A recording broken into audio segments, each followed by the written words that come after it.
नमस्कार दोस्तों, मैं केसी साहू सर आप सबका स्वागत करता हूं आपका ही अपना चैनल केसी सर के क्लासेस में। आइए दोस्तों, आज हम विलयन के बारे में चर्चा करेंगे। तो विलयन तो बहुत प्रकार के होते हैं, मैंने बताया था फर्स्ट वीडियो में। यदि आपने वो वीडियो नहीं देखा है तो ऊपर आई बटन टच करके वो वीडियो आप देख सकते हैं। तो आइए हम ये विलयन होता क्या है। तो विलयन, जब हम किसी विलायक में विलेय पदार्थ को मिलाते हैं तो क्या बनता है, विलयन बनता है। तो आइए हम सबसे पहले ये देखते हैं कि द्रव में ठोस का विलयन है ना, मतलब यदि हम कोई लिक्विड पदार्थ में ठोस पदार्थ को मिलाएं और जो विलयन बने तो उसे हम क्या कहेंगे, ठोस का द्रव में विलयन। तो इनके बारे में हम आज पढ़ेंगे। तो दोस्तों याद रखिएगा, यदि हम विलयन बनाते हैं, इस प्रकार का विलयन बनाते हैं, तो उसकी जो विलेयता है वो किस बात पर निर्भर करेगा। ध्यान दीजिएगा, विलेयता क्या होता है, मतलब उसके घुलने का गुण। ठीक है, तो ये किस किस बातों पर निर्भर करेगा, आप लोग बहुत ध्यान से देखिएगा। विलेय या विलायक की प्रकृति। ध्यान दीजिएगा, हम किसके बारे में चर्चा कर रहे हैं। जब किसी ठोस पदार्थ को विलायक में घोला जाए तो इसका सबसे अच्छा उदाहरण होता है आपके घरों में जो होता है। यदि हम शक्कर को पानी में घोले तो यह उसका सबसे अच्छा उदाहरण है। तो उसके विलेयता को प्रभावित करने वाले कौन कौन से कारक है। सबसे पहला कारक, विलेय या विलायक की प्रकृति क्या है। ध्यान दीजिएगा, जिस विलेय को हम विलायक में घोल रहे हैं उसका घुलने की प्रकृति है कि नहीं है। अब आप किसी पत्थर को डालोगे पानी में और बोलोगे कि वो घुल जाएगा, तो ये तो संभव नहीं है। तो पहला कारण किस पर निर्भर करता है, विलायक का और विलेय की, दोनों की प्रकृति क्या है। यदि विलेय की प्रकृति नहीं है घुलने की तो वो नहीं घुलेगा, लेकिन विलेय की प्रकृति है घुलने की, लेकिन विलायक की प्रकृति नहीं है कि वो अपने में घोल ले, तो क्या होगा, नहीं घुलेगा। इसका मतलब यह है विलायक और विलेय की प्रकृति पर निर्भर करता है कि विलयन बनेगा कि नहीं बनेगा। दूसरा क्या निर्भर करता है, दूसरा निर्भर करता है उसके ताप पर निर्भर करता है। ये तो सभी जानते हैं कि विलेयता मतलब घुलने की जो गुण है। जैसे आप शक्कर को पानी में डाल दिए तो वो जल्दी कब घुलेगा, विलेयता का मतलब वही होता है ना, घुलने का जो गुण है। तो आप सोच लो, अगर आप क्या करते हो, पानी को गर्म करते हो और उसमें शक्कर डालते हो तो शक्कर क्या होगा, जल्दी घुलेगा। इसका मतलब यह है कि ताप पर निर्भर करता है, और ताप को बढ़ाने से विलेयता बढ़ती है कि घटती है, बढ़ती है। ठीक है, बिल्कुल भी इसको रटने की आवश्यकता नहीं है। तीसरा, दाब पर ध्यान दीजिएगा, यह बहुत महत्वपूर्ण है। जो आपको मैं बता रहा हूं, समझा रहा हूं, आपको आसानी से समझ आएगा। दाब पर कैसे निर्भर करता है, आप लोगों ने देखा होगा, यदि हमको पानी में गुड़ को घोलना है, समझ आ जाएगा। देखना, अगर आपको गुड़ को घोलना है पानी में तो गुड़ को आप रख दो पानी में, एक मग्गा पानी ले लो, उसमें डाल दो, क्या वो अपने आप घुल जाएगा, नहीं घुलेगा। या तो गर्म करेंगे, तो गर्म वाला को तो हम पढ़ ही चुके हैं, गर्म करने से घुलता है, उसकी विलेयता बढ़ती है। उसको दाब पर कैसे निर्भर करता है, तो हम क्या करते हैं, या तो उसको चम्मच से हिलाते हैं या फिर हाथ से क्या करते हैं, उसको दबाते हैं। ऐसा करने से क्या होता है, उसकी विलेयता बढ़ती है। मतलब दाब बढ़ाने से भी उसकी विलेयता क्या होती है, बढ़ती है। अगला देखते हैं, चौथा देखते हैं क्षेत्रफल पर। क्षेत्रफल पर कैसे निर्भर करता है, आप बताओ कि किसी का क्षेत्रफल जितना अधिक होगा वो अधिक घुलेगा कि कम घुलेगा। तो आपको मैं बहुत ही सरल सा उदाहरण बताता हूं कि क्षेत्रफल अधिक होने से वो उनकी विलेयता बढ़ती है कि कम होती है। आप लोग ध्यान दीजिएगा, मिश्री लीजिएगा, कुछ मिश्री के दाने ले लीजिए, कुछ शक्कर के दाने ले लीजिए, और कुछ उतने ही मात्रा में शक्कर को पाउडर बना के ले लीजिए। तीन प्रकार के ले लिए हमने, मिश्री लिए, मिश्री के दाने थोड़े बड़े होते हैं, शक्कर के दाने लिए, वो थोड़ा छोटा होता है, और उन्हीं को उतने ही मात्रा में पाउडर बना के ले लिए। तीन चीज लिए बराबर मात्रा में। अब तीनों को क्या करो, एक कप पानी ले लो और तीनों को अलग अलग कप में घोलो। आप देखोगे कि कौन जल्दी घुला, पाउडर वाला जल्दी घुलेगा कि शक्कर घुलेगा कि मिश्री घुलेगा। निश्चित रूप से कौन सा घुलेगा, पाउडर जल्दी घुलेगा। तो बताओ, पाउडर करके हमने उसके क्षेत्रफल को बढ़ाया था कि कम करा था, बढ़ाए थे। याद रखिएगा, ऐसा करने से हमने उनके क्षेत्रफल को क्या किया था, बढ़ाया था। सोच के देखो ना, आप मिश्री के दाने को रूम में फैला दो, कितने जगह घेरेगा, फिर शक्कर को फैलाओ, वो कितने ज्यादा घेरेगा, अब पाउडर को फैलाओ, वो कितने ज्यादा जगह घेरेगा। जो ज्यादा जगह घेरेगा उनका क्षेत्रफल उतना ही अधिक है। इसका मतलब यह है कि पाउडर का क्षेत्रफल क्या होगा, मतलब जो शक्कर को आपने पाउडर बनाया है उनका क्षेत्रफल क्या होगा, अधिक होगा। इसका मतलब यह है क्षेत्रफल बढ़ाने से भी उनकी विलेयता क्या होती है, बढ़ती है। अब ध्यान दीजिए दोस्तों, यहां पर आपका मेन पॉइंट आता है, ध्यान दीजिएगा। जालक ऊर्जा किसे कहते हैं? जब क्रिस्टल को बांधने की जो क्षमता रखे, है ना, मतलब किसी भी क्रिस्टल को बांधने की जो क्षमता रखता है और उस क्षमता में मतलब क्रिस्टल बनाए रखने में जितनी ऊर्जा मुक्त होती होगी, है ना, या जितनी ऊर्जा की आवश्यकता होती है उसको क्या बोलते हैं हम, जालक ऊर्जा बोलते हैं। याद रहेगा, मतलब किसी क्रिस्टल को क्रिस्टल बने रहने के लिए जितनी ऊर्जा की आवश्यकता होगी वो क्या कहलाएगा, उसका जालक ऊर्जा कहलाएगा। अब ध्यान से सुनो, मिश्री के जो दाने हैं, तो मिश्री के दाने को हम क्या करेंगे, अगर किसी चीज से क्या करते हैं, उसको मारते हैं, ठोकते हैं, तो क्या करेगा, पाउडर बनेगा। तो वो कब पाउडर बनेगा, अपनी क्षमता तक वो क्या रहेगा, क्रिस्टल रहेगा। लेकिन उनकी क्षमता से ज्यादा यदि जोर लगाया जाए तो वो क्या होगा, टूटेगा। क्या एक लोहे के छर्रे को हम ऐसे हल्का से किसी पत्थर से मार के तोड़ सकते हैं? नहीं तोड़ सकते। लेकिन मिश्री के दाने को क्या कर सकते हैं, तोड़ सकते हैं। मेरा कहने का मतलब यह है, जालक ऊर्जा क्या है, जो किसी क्रिस्टल को क्रिस्टल बने रहने के लिए जितनी ऊर्जा की आवश्यकता होती है वही क्या कहलाता है, उसका जालक ऊर्जा कहलाता है। अब ध्यान दो, किसी विलयन को हमको घोलना है तो उसके लिए एक और ऊर्जा की आवश्यकता होगी। ध्यान दीजिए, ये बहुत ही महत्वपूर्ण है, जल योजन ऊर्जा। ध्यान दीजिएगा, जल योजन ऊर्जा ये होता है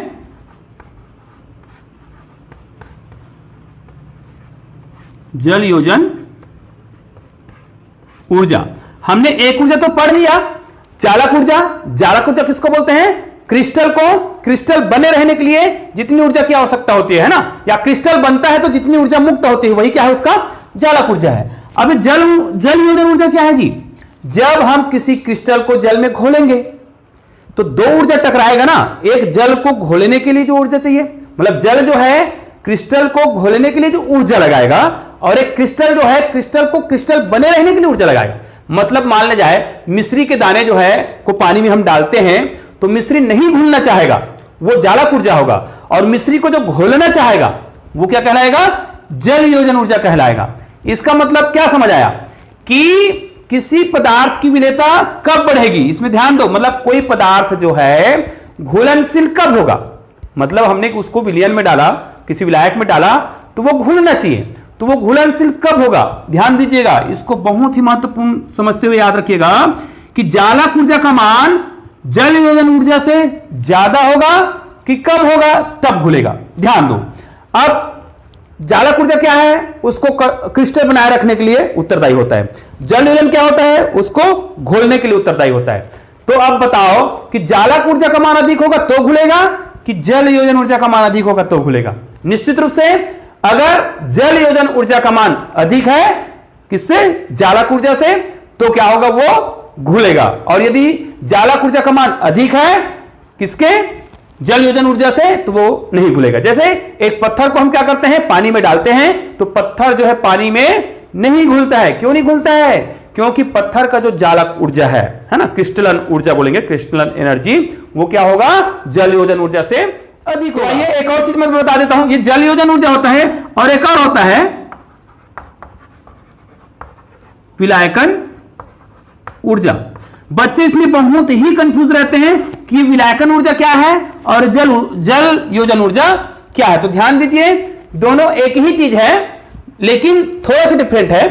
जल योजन ऊर्जा मतलब इसमें स्पष्ट है कि विलायक के रूप में किसका प्रयोग हो तो उसको जल योजन ऊर्जा कहेंगे। जब जल का ही प्रयोग करें, मतलब H2O जल को ही ले विलायक के रूप में, तब वही क्या है, जल योजन ऊर्जा है। किसी पदार्थ को घोलने के लिए हम जल का ही प्रयोग करें तो जल योजन ऊर्जा। लेकिन जल के अलावा, मतलब इस जल के अलावा किसी अन्य चीज का उपयोग करते हैं विलायक के रूप में, तब वही ऊर्जा क्या कहलाएगा, विलायकन ऊर्जा कहलाता है। तो इसमें कोई अंतर नहीं है, बस जल योजन में जल को लेते हैं विलायक के रूप में, और विलायकन ऊर्जा में जल के अलावा कोई और अन्य विलायक लें, जैसे बेंजीन होता है, एथिल एल्कोहल होता है, बहुत सारे होते हैं, तो उनका अगर हम उपयोग करें तो वो क्या कहलाएगा, विलायकन ऊर्जा कहलाएगा। आइए देखते हैं कि कोई पदार्थ जो है किसी पदार्थ में घुलेगा कि नहीं घुलेगा, उसके लिए एक सूत्र जरूर याद रख लीजिएगा। यहां पर देखिएगा, ये बहुत ही महत्वपूर्ण है, कंपीटिटिव एग्जाम में तो पूछता ही है। यहां पर देखिए, विलायकन ऊर्जा का मान अधिक हो किससे, जालक ऊर्जा से, तो वो जो है विलेय होगा कि नहीं होगा, वो विलेय होगा। क्यों, विलायकन ऊर्जा किसको बोलते हैं? जो उसको घोलने के लिए उत्तरदायी होता है। दूसरा है जालक ऊर्जा, जिसको बोलते हैं क्रिस्टलन ऊर्जा, है ना, क्रिस्टलन एनर्जी। तो जालक ऊर्जा का मान यदि अधिक हो विलायकन ऊर्जा से, तो वो उसमें घुलेगा कि नहीं घुलेगा? नहीं घुलेगा। तो दोस्तों, हेनरी के नियम को जानने से पहले हम उनकी बेसिक जानकारी रख लें। हेनरी का नियम लागू किसमें होता है? अभी हमने पढ़ा द्रव में ठोस का विलयन, लेकिन अब हम पढ़ेंगे द्रव में गैस का विलयन। जब द्रव में गैस का विलयन करते हैं तब हमको हेनरी के नियम की आवश्यकता होती है। तो क्या होगा इसमें? द्रव में गैस का, इसका विलयन जब हम पढ़ेंगे तो यह भी किस किस बातों पर निर्भर करेगा? तो यह भी ताप पर निर्भर करेगा, दाब पर निर्भर करेगा, है ना। तो यह कैसे? और विलेय या विलायक की प्रकृति पर भी निर्भर करेगा। अब किसी गैस को हमें क्या करना है? किसी द्रव में घोलना है, तो उसकी प्रकृति होगी तभी तो घुलेगी ना। एक उदाहरण बता देता हूं। जैसे आपने कोई पानी लिया, पानी को हम गर्म करते हैं, तो पानी को गर्म करने से होता क्या है आप लोग बताओ? जैसे हम पानी को गर्म करते हैं तो उसमें जो गैस मिला होता है वो क्या होता है? उड़ जाता है। इसका मतलब क्या हो रहा है? जैसे ही हम ताप को बढ़ाते हैं तो गैस का द्रव में विलेयता बढ़ती है कि घटती है? घटती है ना। यहां पर क्या होगा? ताप बढ़ाने से गैस का द्रव में विलेयता क्या होता है? घटता है, तभी तो ताप बढ़ा रहे हैं। तो जो गैस जो है द्रव में घुला था वो निकल के क्या हो रहा है? बाहर चले जा रहा है। इसका मतलब यह है कि ताप बढ़ाने से क्या होता है? गैस की जो विलेयता है क्या होती है? वो बढ़ती है कि घटती है? घटती है। कुछ इनके अपवाद भी हैं, जैसे एसीटोन है, एल्कोहल है, ये उनके अपवाद होते हैं। तो हमें इनके बारे में चर्चा नहीं करना है, हमें हेनरी का नियम देखना है। तो आइए हेनरी के नियम के बारे में चर्चा करते हैं। आइए दोस्तों हेनरी के नियम पर चर्चा करते हैं। हेनरी के नियम चर्चा करने से पहले यदि आप हमारे चैनल में बिल्कुल भी नए हैं तो हमारे चैनल को सब्सक्राइब कीजिएगा और बेल आइकन को प्रेस करके ऑल को टच करना बिल्कुल भी ना भूलिएगा, ताकि हमारे वीडियो का नोटिफिकेशन आपको समय समय पर मिलता रहे। आइए हेनरी का नियम क्या है? ध्यान दीजिए दोस्तों, हेनरी का नियम बहुत ही उपयोगी है, क्योंकि ये हमारे दैनिक जीवन में भी उपयोग होता है। इनके उदाहरण बहुत ही ज्यादा उपयोगी होते हैं। इनके उदाहरण के बारे में भी हम चर्चा करेंगे। तो आइए देखते हैं हेनरी का नियम क्या कहता है। इसको हेनरी नामक वैज्ञानिक ने 1803 में दिया था। ठीक है, याद रखिए हेनरी का नियम क्या है।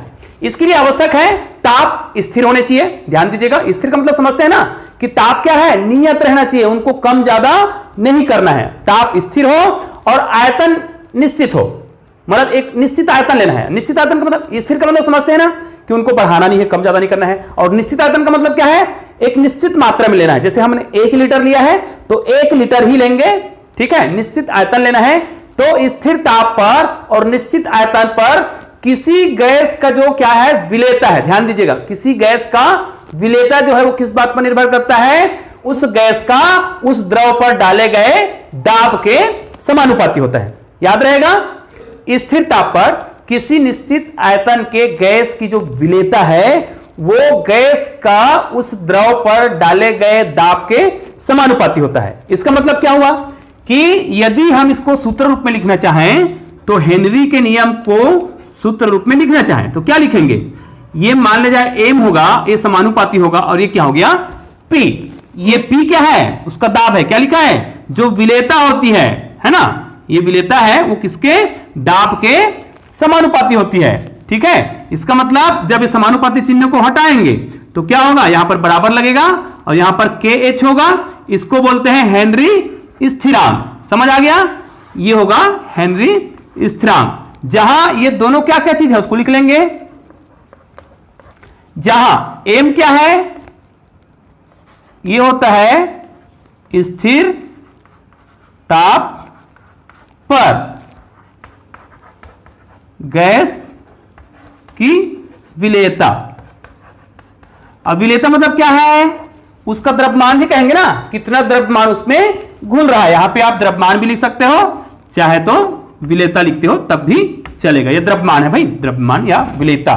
दूसरा पी क्या है? पी जो है ये होता है साम्यावस्था पर, लिख सकते हैं इसको, है ना, साम्यावस्था पर। ये हो गया साम्यावस्था पर। ये क्या हो गया? गैस का दाब, उसने कितना दाब डाला। और ये KH क्या है? ये कहलाता है हेनरी स्थिरांक। ठीक है, हेनरी स्थिरांक। अब इसको ध्यान से देखिएगा, देखो ये क्या है, उसकी विलेयता है और ये क्या है, उसकी दाब है। मतलब कोई गैस जो है किसी द्रव में कब घुलेगा, मतलब उसका दाब जब अधिक होगा तब, ठीक है। मतलब किसी गैस का दाब अधिक होना चाहिए, तब वो गैस में क्या, तब वो द्रव में क्या, यदि किसी गैस का दाब अधिक है तो वो उस द्रव में क्या होगा, घुलेगा। अब इसको ऐसा समझा जाए, मान ले जाए मुझे किसी गैस को घोलना है, तो मैं इसको आपको उदाहरण के तौर पर बताता हूं, आपको पूरा समझ आ जाएगा। मान ले जाए यहां पे 50 लिखा है और यहां पर मैंने लिखा है, मान ले जाए हमारा x जो है वो हेनरी स्थिरांक है और यहां पर y जो है वो क्या है, p है, ठीक है। तो बहुत ध्यान से सुनिएगा, यदि यहां पर आपको जो समझाया जा रहा है यदि वो आपको समझ आता है तो आपको हेनरी स्थिरांक आसानी से समझ आ जाएगा। फिर कोई गैस जो है किसी द्रव में घुलेगा कि नहीं घुलेगा उसको हम आसानी से जान जाएंगे। क्या बोला गया है, दाब का मान अधिक होगा तब उसकी विलेयता क्या होती है, बढ़ती है, मतलब घुलती है। तो हमने अभी किसको, y को p माना है, चलो इसको हम p ही लिख देते हैं, कोई दिक्कत नहीं है। और ये हमारा x दिख रहा है वो क्या है, हेनरी स्थिरांक है। हमको इसको 50 ही लाना है, इधर 50 ही आ जाए तो ध्यान दीजिए, मैं कुछ उदाहरण बता रहा हूं, आपको बड़ा आसानी समझ आएगा। मान लीजिए यहां पर मैं 5 लेता हूं और 50 लाने के लिए इधर, 50 लाने के लिए इधर क्या लिखना पड़ेगा, कितना आएगा, 10 आएगा। ध्यान से देखते रहो, यहां पर अगर मैं 1 लिखता हूं तो 50 लाने के लिए यहां पे क्या लिखना पड़ेगा, ये कुछ समझ आ रहा है, और कुछ लिख देता हूं। मान लीजिए यहां पर मैंने 25 लिया तो यहां पर कितना लिखना पड़ेगा, 2। तो हमारे हर कंडीशन में इधर क्या आ रहा है, 50 आ रहा है। अब देखो ये क्या है, ये P है ना, मतलब ये P है, ये P है और ये P है, तो ये क्या है, ये हेनरी स्थिरांक है। अब क्या कहा गया है, जब ये P का मान अधिक होगा तभी क्या होगा, उनकी जो विलेयता है वो अधिक होगी, मतलब वो क्या होगा, विलेय होगा। अब ध्यान दो, यदि इसको देखो, इसमें सबसे अधिक है ना, तो इसका मान क्या है, अधिक है, P का मान अधिक है, तब दोनों को मल्टीप्लाई करें तो कितना आया, 50 आ रहा है ना। इसका मतलब यह है दाब को अधिक होने के लिए किसके मान को कम होना चाहिए, हेनरी स्थिरांक के मान को क्या होना चाहिए, कम होना चाहिए। यदि हेनरी स्थिरांक का मान ज्यादा है तो क्या होगा बताओ, यदि हेनरी स्थिरांक का मान ज्यादा हो जाए तब वो जो पदार्थ है, वो जो गैस है, वो द्रव में घुलेगा कि नहीं घुलेगा, बिल्कुल नहीं घुलेगा। इसका मतलब यह है किसी गैस को द्रव में घुलने के लिए दाब का मान अधिक होना चाहिए, जिससे उसका हेनरी स्थिरांक क्या होगा, कम होगा। लेकिन यदि हेनरी स्थिरांक का मान अधिक है तो उसका दाब क्या हो जाएगा, अपने आप कम हो जाएगा, है ना।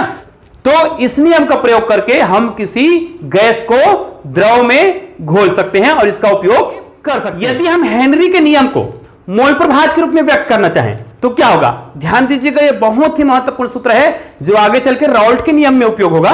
तो देखते हैं, माना यहां पर मान लेते हैं, माना कि गैस का आंशिक दाब, ठीक है, आंशिक दाब यहां पर लिख लेते हैं, ये क्या है, PA है ना। और क्या लिखेंगे, एवं गैस का मोल प्रभाज। अब मोल प्रभाज के बारे में तो जानते हैं, हमने पढ़ लिया पिछले वीडियो में। तो इसका मोल प्रभाज क्या हो, मोल प्रभाज को किससे दर्शाते हैं जी, एक से दर्शाते हैं ना, क्योंकि विलायक के लिए है तो ऐसा दर्शाएंगे। तो मोल प्रभाज के रूप में हेनरी के नियम को कैसे लिखेंगे, तो ये इस प्रकार आता है, देखिएगा, PA बराबर होगा KH और हो जाएगा XA। ये होता है मोल प्रभाज के रूप में हेनरी का नियम, जो बहुत ही उपयोगी है, आगे चल के ये राउल्ट के नियम में उपयोग होगा। तो इस नियम को आप याद रख लीजिएगा।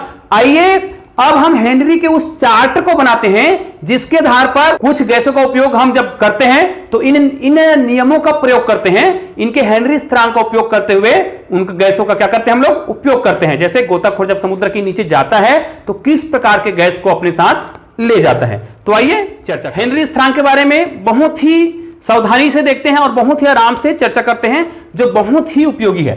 ये देखिए यहां पर मैंने कुछ लिख रखा है, यहां पर जैसे हीलियम है, हीलियम का 293 केल्विन है, इसको हम सेंटीग्रेड में लिखना चाहेंगे तो कितना लिखेंगे, क्योंकि 273 में कितना को जोड़ा गया है, देख लो 273 में कितना को जोड़ा गया होगा, 20 है ना, 20 जोड़ेंगे कितना हो जाएगा, 90 हो जाएगा।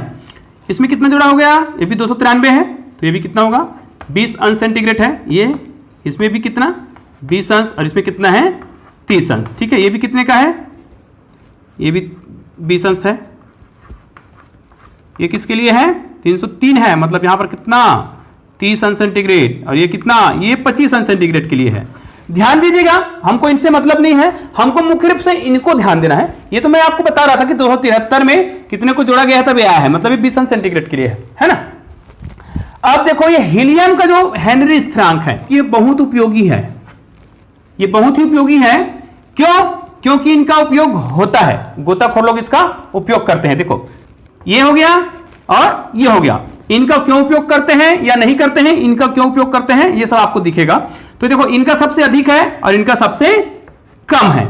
इसका मतलब क्या समझे, अभी मैंने जो सूत्र समझाया था उससे बताया था यदि हेनरी स्थिरांक का मान क्या है, अधिक है, तो उसकी विलेयता बढ़ेगी कि कम होगी, कम हो जाएगी ना। अभी मैंने बताया था क्योंकि हेनरी स्थिरांक का मान अधिक होता है तो दाब क्या हो जाता है, कम हो जाता है, और कम हो गया तो उनकी विलेयता क्या हो जाएगी, कम हो जाएगी।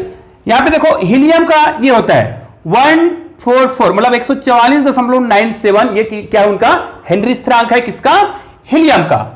और देखो आप ऑक्सीजन का भी देख सकते हो, यहां पर ऑक्सीजन देखो, ऑक्सीजन का कितना है 34.8486।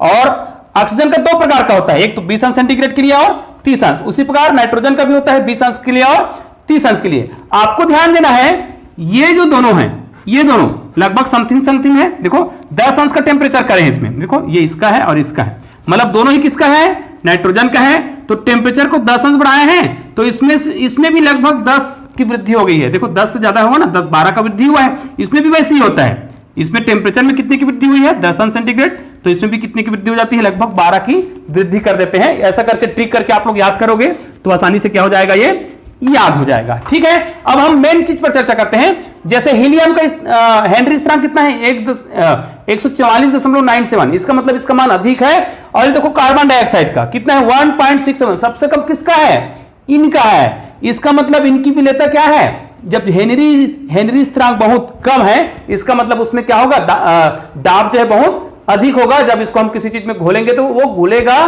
कि नहीं घुलेगा, जब दाब अधिक होता है क्या हो जाता है, घुल जाता है, और दाब कम हो तो नहीं घुलता है। तो ये देख लो आप लोग, यहां पर हेनरी स्थिरांक का मान क्या है, अधिक है, मतलब ये नहीं घुलेगा।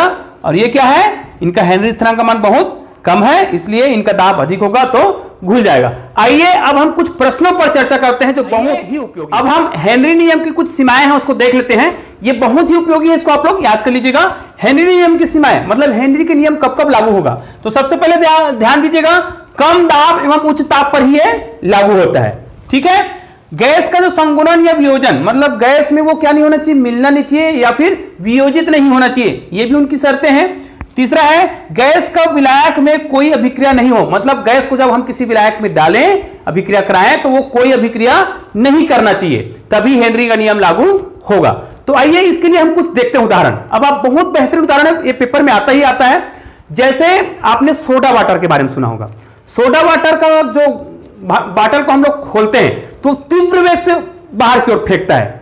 ऐसा क्यों, क्योंकि सोडा वाटर में क्या डाला जाता है, कार्बन डाइऑक्साइड गैस डाला जाता है। और मैंने अभी बताया था कि कार्बन डाइऑक्साइड गैस की जो हेनरी स्थिरांक है वो कितना होता है, बहुत कम होता है, 1 पॉइंट में होता है ना, अभी पढ़े थे सारणी में, तो उनका मान बहुत कम होता है। अब कम होता है मतलब उसका दाब क्या होता होगा, अधिक होता होगा। इसका मतलब जब बॉटल को बनाया जाता है, बहुत ध्यान से सुनिएगा, जब बॉटल में सोडा में कार्बन डाइऑक्साइड को मिलाया जाता है उस समय दाब को क्या रखा जाता है, अधिक रखा जाता है, जिस कारण से कार्बन डाइऑक्साइड जो है उसमें क्या हो जाता है, घुल जाया रहता है। लेकिन जब हमारे पास सोडा वाटर का बॉटल आता है तो वो नॉर्मल दाब पर रहता है, इस जगह आएगा तो नॉर्मल दाब में रहेगा ना। लेकिन अक्सर क्या करते हैं हम, बॉटल को खोलने से पहले और उसको कस के हिलाते हैं, है ना, जिससे उसकी विलेयता बढ़ती है कि घटती है, यहां पर आप लोग बताओ।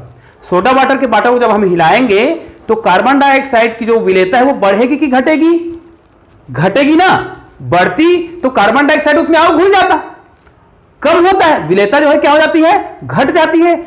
इस कारण से वो कार्बन डाइऑक्साइड जो उसमें घुला हुआ था वो क्या होगा, उसमें नहीं घुलना चाहेगा।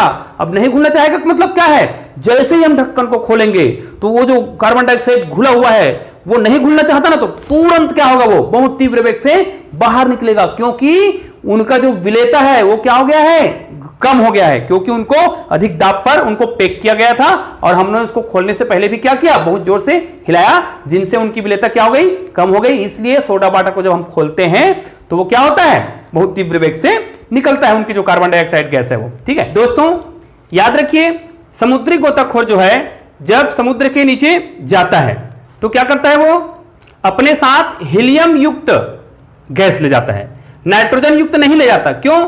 जैसे ही वो समुद्र के नीचे जाता है तो नाइट्रोजन की जो हेनरी स्थिरांक है वो कम होता है, जिस कारण से वो क्या हो जाता है, आसानी से हमारे शरीर में जब बहुत नीचे जाएंगे समुद्र के नीचे तो दाब क्या हो जाता है, बढ़ जाता है ना। दाब अधिक हो गया तो नाइट्रोजन जो है हमारे शरीर में क्या हो जाता है, घुल जाता है। और जैसे ही समुद्री गोताखोर समुद्र से बाहर निकलता है तो उसके शरीर में एक असहनीय पीड़ा होती है, क्योंकि उसके शरीर में फफोले के रूप में वो नाइट्रोजन गैस बाहर निकलता है, जिसको बेंड्स या फिर केसन रोग बोलते हैं। तो इससे बचने के लिए क्या करना चाहिए, जो हमारे शरीर में कम घुलनशील है तो वो कौन सा गैस है, हीलियम। तो हमें समुद्री गोताखोर को किस प्रकार के गैस का मिश्रण देना चाहिए, ऑक्सीजन में हीलियम युक्त गैस का मिश्रण देना चाहिए, क्योंकि हमको पता है कि हेनरी स्थिरांक का मान अधिक होता है किसका, हीलियम का, जिस कारण से उसका जो दाब है वो क्या हो जाएगा, कम हो जाएगा, जिस कारण से समुद्र के नीचे जब दाब अधिक हो जाएगा तब भी हमारे शरीर में वो घुलेगा नहीं, जिस कारण से हमें किसी प्रकार की पीड़ा नहीं होगी। जब समुद्र से वो बाहर आएगा तो हमारे शरीर में हीलियम तो घुला ही नहीं है, तो हमें किसी प्रकार की कोई क्षति नहीं होगी। तो दोस्तों आज का वीडियो आपको कैसा लगा मुझे कमेंट करके अवश्य बताइएगा और हमारे वीडियो को लाइक कीजिएगा और शेयर कीजिएगा। धन्यवाद दोस्तों।